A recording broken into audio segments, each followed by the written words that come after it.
What if holiness isn't about perfection, but about practice? In Holy Habits, you'll experience the small, consistent rhythms that build a life of purpose and peace. From reading scripture to finding mentors, these habits don't just change what you do, they change who you become. Join Sycamore Creek for this 6-week series leading up to Easter.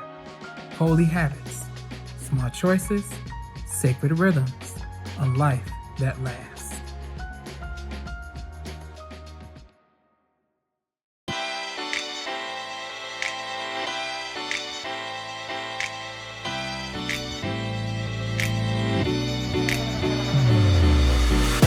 I don't think I've ever been as tired as I was in the early years of parenthood. When I had my second kid and had to navigate middle of the night feedings, but then I couldn't sleep when the baby sleeps, as some parenting experts advise, because my toddler still needed meals and naps and, well, supervision. I was also working in various part-time jobs during those years, and we didn't have much money to pay babysitters. I felt crushed under the weight of all that I had to do and all the people who needed me, all while being sleep deprived. In my more desperate moments, I remember commiserating with a friend that getting sick sounded kind of nice because then I could rest without feeling bad about it. When I was anticipating going into labor with my youngest child, I was looking forward to what seemed like a mini vacation in the hospital. I know that mindset minimizes the realities of chronic illness and other disabilities, but it was a thought that popped up more than one time. If I was sick, then I could rest without feeling guilty about it.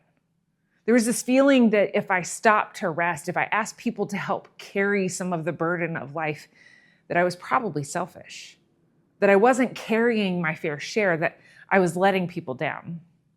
I treated rest as a treat, not as something to be expected, not as something necessary for human thriving. Let's pause here for our first chat question. What keeps you from resting? Turn to a neighbor or put it in the chat. Take a minute to talk about it.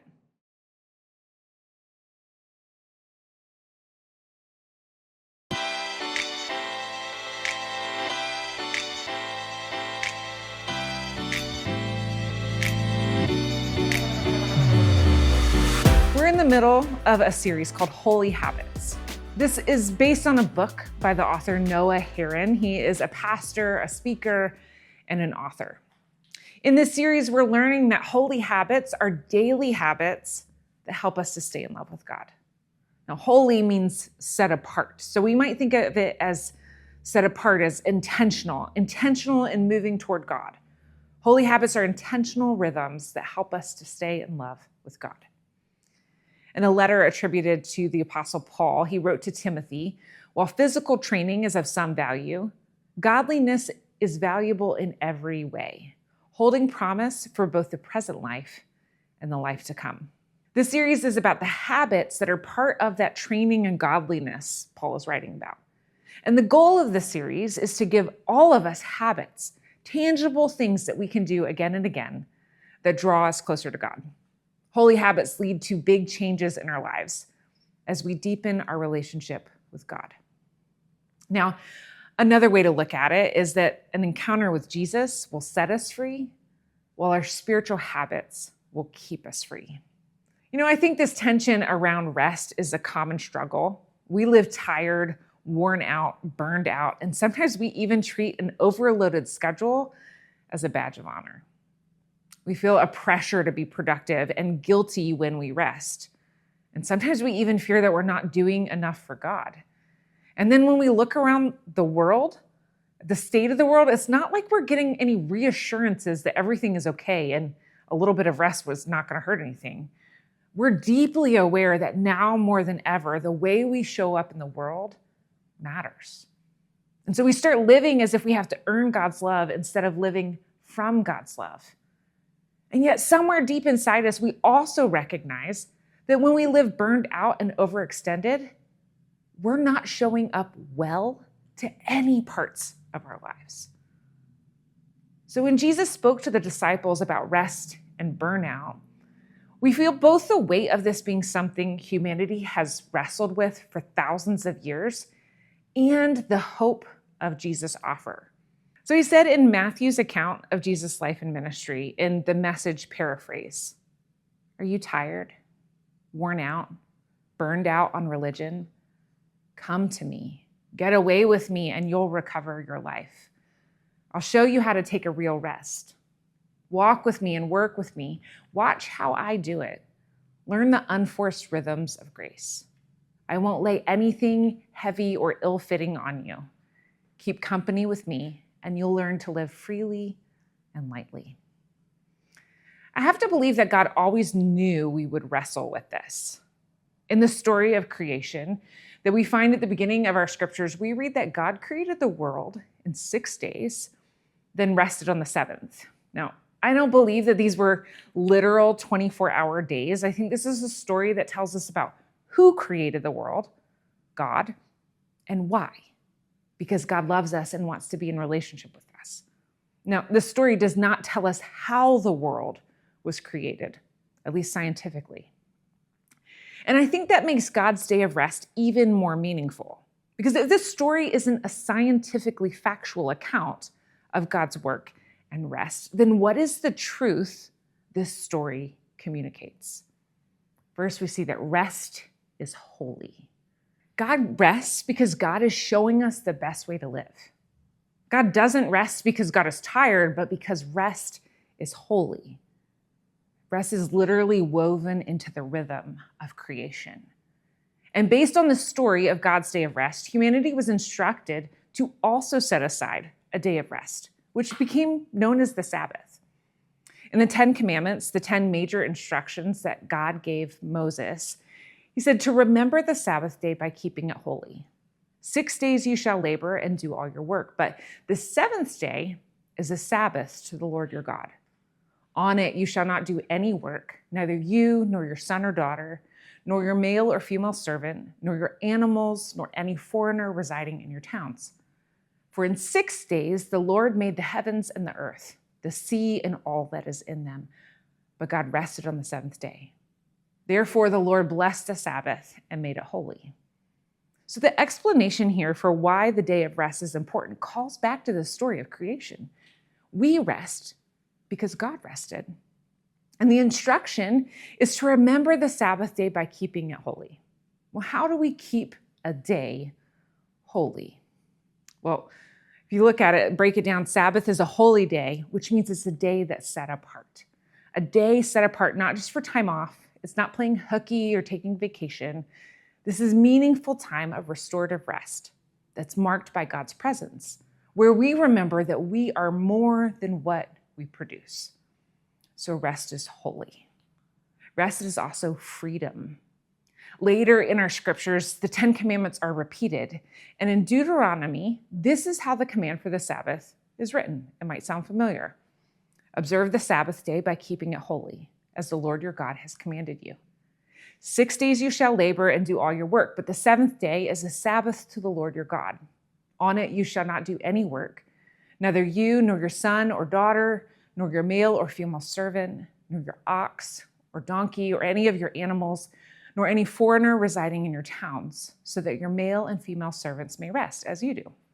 So this is a pretty similar passage to the one we read in Exodus. But the explanation for why we do this has changed.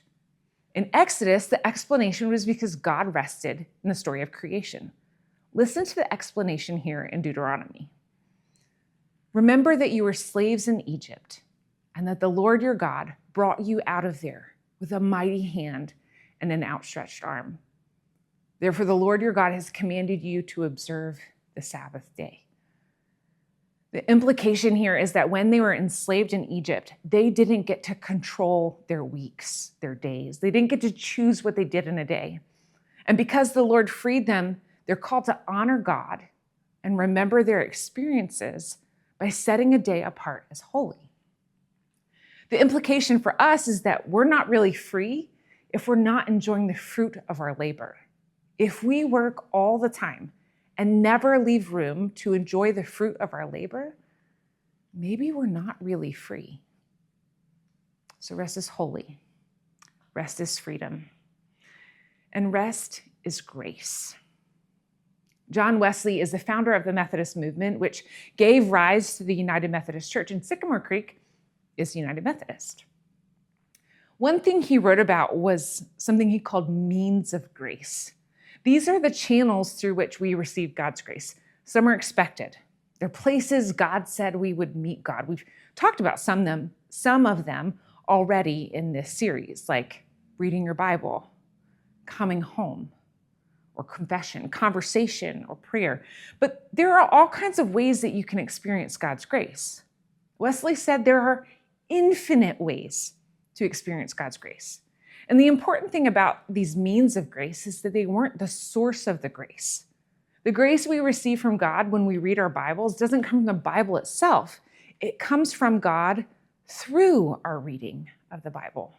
Similarly, spending time in a day of Sabbath rest is a means of grace. It's a channel through which we experience God's grace. And why is that distinction important? Because practicing the Sabbath doesn't earn God's love. It opens us up to receive it. Jesus said that God made the Sabbath for humanity, not humanity for the Sabbath. Sabbath is a means of grace, not the grace itself. So rest is holy, rest is freedom, rest is grace, and rest is pacing. It would be tempting to convince you that pacing is important because it will help you to produce more, to tell you that you ought to rest for the purpose of better future productivity. But while that might be an outcome, I don't think it's the goal. So when I say rest is pacing, I mean you're taking care of future you. You're making a decision that the way future you shows up to life matters. So intentional rest is important for present you. Think of running a race. One of my kids ran cross country for a couple of years, and more than once I saw a kid sprint off the starting line, only to barely finish the race. Sabbath isn't about pacing yourself so that you can get the best outcome. Sabbath is about pacing yourself so that you can finish the race and still have some joy. Sabbath helps us keep running without collapsing. Now, here's the thing. We may all still have a different pace in how we schedule our lives and move through our days.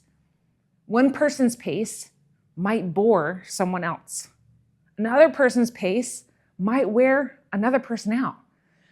But the point is that we're all thoughtfully pacing ourselves with consistent rhythms of rest. The Sabbath isn't a legalistic rule or a practice we somehow produce. It's not being productive in a new and improved way. Remember, there is nothing you can do to earn God's love. And Sabbath trains us to live from love, not for it. Let's pause here for another chat question. What signs do you notice that tell you your pacing needs to change, either that you're running too hard or that you're not being challenged? Turn to someone around you, or if you're joining us online, put it in the chat. Take a minute and talk about it.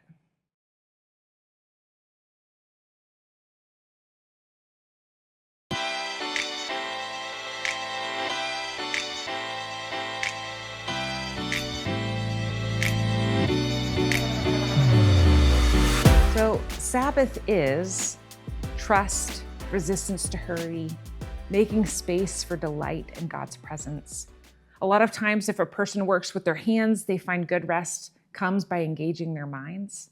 If a person works with their minds, they find good rest by engaging their hands in a project or creating something. So the Sabbath rest might include a workout or some kind of movement. It might include making something. It might include reading a book. It might include good food and company, or it might include takeout and solitude. And it might be different in different seasons of your life. Sabbath is not just a nap day, although naps are welcome. It's not legalism or performance. It's not a way to increase our productivity. Sabbath is not a one-size-fits-all checklist of things not to do. Sabbath is a fundamental shift in how you approach productivity and rest. And here's the thing I want you to remember. When you stop once a week, you live all 7 days differently. Now, I have a confession to make. I'm not really great at taking a real Sabbath. I'm pretty good, pretty okay at taking 2 days for my weekend, but when I think about the way that I want to Sabbath, disconnecting from screens, spending intentional time with my family, engaging in restorative practices instead of just leaning into the gravitational pull of the couch. I'm far from where I want to be. And so I feel a little fake standing here and telling you about how important Sabbath is, and I feel a little overwhelmed at the thought of all the changes I would need to make to Sabbath the way I want to. So let's all take a step back together and consider how we might move toward this, towards Sabbath for real life. Number one, we're going to start small. If your weekends are packed with errands and activities, pick one thing you can typically do on a weekend and see if you can move it to a different day. Like in my family, we often grocery shop on the weekends. So maybe we could do a pickup order at Meijer to collect on Monday instead of going out on Saturday. And we can move away from an all or nothing mentality. Like sometimes we get so stuck on the standard that we don't let ourselves access good things. We might say, I can't brush my teeth for 2 minutes, so I'm just not going to brush my teeth. I can't make a perfectly balanced meal, so I'm just going to eat junk food or not eat at all. I can't Sabbath for 24 hours, so I'm just not going to do it. But what if you could Sabbath for 2 hours or 4? What is one small step you can take? So we're going to start small, and we're going to choose intention over perfection. Remember what Jesus said? God made the Sabbath for humanity. So you weren't made to serve the Sabbath. It was made for your good.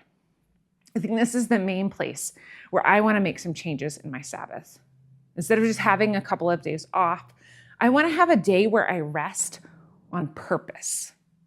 Intention for Sabbath often involves some planning ahead. Like you're going to want to make sure you have groceries on hand for meals. You're going to want to communicate with the other people in your house so you're all on the same page about household responsibilities. And if you get to the Sabbath and you don't have a plan, well, the first thing you can do is make a plan. Pastor Tom told me that he tries to have an agenda plan before a meeting, but if he gets to a meeting and doesn't have an agenda, well, the first thing he does with the group is make an agenda. You don't need to plan a perfect 24-hour day of rest, but putting a little thought behind your activities can help the day move from being a day off to a day of rest. And this is the part of the Sabbath that I've had the hardest time with. It's like once I sit down on the couch, it keeps me there. So instead of doing things that energize me and connect me to God and others, I remain sedentary. So one last way that we can choose intention over perfection is to step back and consider more than just the week. How can you have intentional rhythms of rest in a year? A lot of times pastors think about intentional rest in many years, like every 7 years, we aim to take a sabbatical, which is an extended period of rest. In fact, Pastor Mark is going to be taking his sabbatical this summer. So Sabbath for real life, we're going to start small. We're going to choose intention over perfection, and we are going to remember that this is not individual, it's communal. This might be the most important aspect of Sabbath for real life, because Sabbath was never meant to be practiced alone. In fact, for many people, Sabbath is impossible without community. A single parent would have a very difficult time carving out time for a restorative activity without help with childcare. Students might need support with transportation. Retirees might need to connect with other people on their Sabbath. And in seasons of transition or grief, a person might especially need community to come around them in support. You might consider joining Pastor Tom for a silent retreat. It's a chance to rest on purpose together.